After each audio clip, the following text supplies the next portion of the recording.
Le 7e arrondissement démarre à la place de la Corderie Henri Bergasse et son boulevard traverse l'ensemble de l'arrondissement et se transforme en avenue de la Corse au croisement de la rue d'Andoul.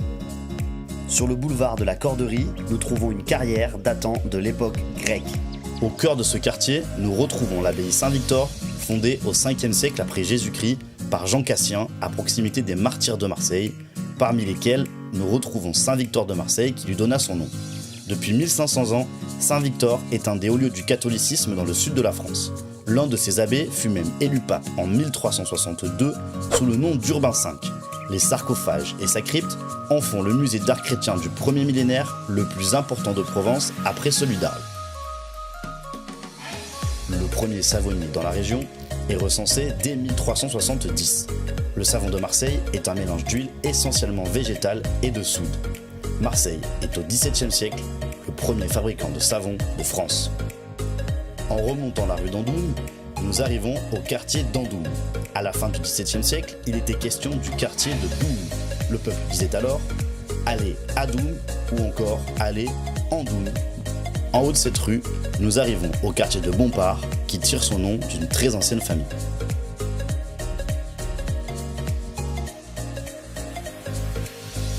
En descendant la rue d'Andoum et l'avenue de la Corse, nous retrouvons le quartier des Catalans, célèbre pour sa plage qui est la plus proche du centre-ville. Son nom remonte au 8e siècle avec l'arrivée d'un groupe de pêcheurs catalans qui s'était installé dans une infirmerie désaffectée. En allant vers le Vieux-Port et le centre-ville, nous découvrons le palais du Pharaon. Commandé par Napoléon III pour l'impératrice Eugénie, il surplombe avec son parc le Vieux-Port et fait face au Fort Saint-Jean. Un peu plus loin, nous apercevons les forts Saint-Nicolas et d'Entrecasteaux, édifiés de 1660 à 1664 sous l'ordre de Louis XIV, afin de mater la rébellion marseillaise. En longeant le bord de mer et en direction de la Corniche, nous arrivons au Vallon des Offres. Petit port de pêche du quartier d'Andoul, il tire son nom de l'offre, qui était une plante utilisée pour la fabrication des cordages de navires ou des filets de pêche. Puis dans sa continuité, Malmousque, qui proviendrait de l'humile muscat. Nous retrouvons sur la corniche John Fitzgerald Kennedy de très nombreux commerces. En longeant la corniche, nous arrivons à l'anse de la Fausse Monnaie. On l'appelait autrefois l'anse du silence. Le nom proviendrait, suivant deux versions, de la découverte de matériel de faux monnayeurs ou du grec ancien qui voulait dire profondeur solitaire. Le roule est un membre fondateur de la charte de la bouillabaisse et spécialiste de la bouillabaisse depuis 4 générations. Bouillabaisse veut dire bouillir le poisson. À l'origine, il s'agissait d'un plat de pêcheurs qui, en triant le poisson destiné à la vente, mettaient certaines pièces de côté qu'ils préparaient pour eux et leur famille.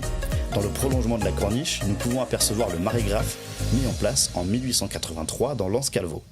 Il détermine le niveau moyen de la mer. En direction de Notre-Dame-de-la-Garde, nous arrivons au quartier du Roucas-Blanc, collé à Bompard.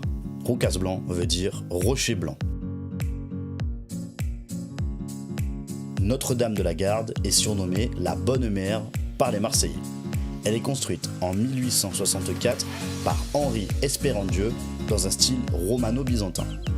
Elle protège les pêcheurs en surplombant la mer ainsi que toute la ville. Au bas de Notre-Dame-de-la-Garde, nous retrouvons le quartier Vauban. Le nom provient du marquis de Vauban, ingénieur et architecte militaire qui renforça Marseille avec des fortifications. En descendant le boulevard Notre-Dame, nous arrivons sur le Vieux-Port afin de visiter les îles du Frioul.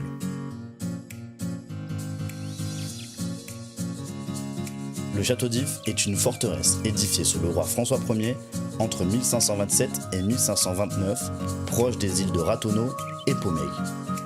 Durant 400 ans, il a principalement servi de prison, connu grâce au roman d'Alexandre Dumas, Le Comte de Monte Cristo. Un peu plus au large, nous arrivons aux îles du Frioul, Ratonneau et Pomègue. Frioul provient de Frieux en provençal et désigne un bras de fer, un passage entre deux étendues de mer. Elle servait de défense militaire sous Henri IV, puis sous Louis XIV. Les fortifications sont réalisées par Vauban. Nous y trouvons un port, des plages et des criques. L'île de Ratonneau a servi de lieu de quarantaine lors de la peste au XVIIe siècle. Pour découvrir l'histoire de nos villages, nosvillages.com. Valorisons notre patrimoine et nos commerces.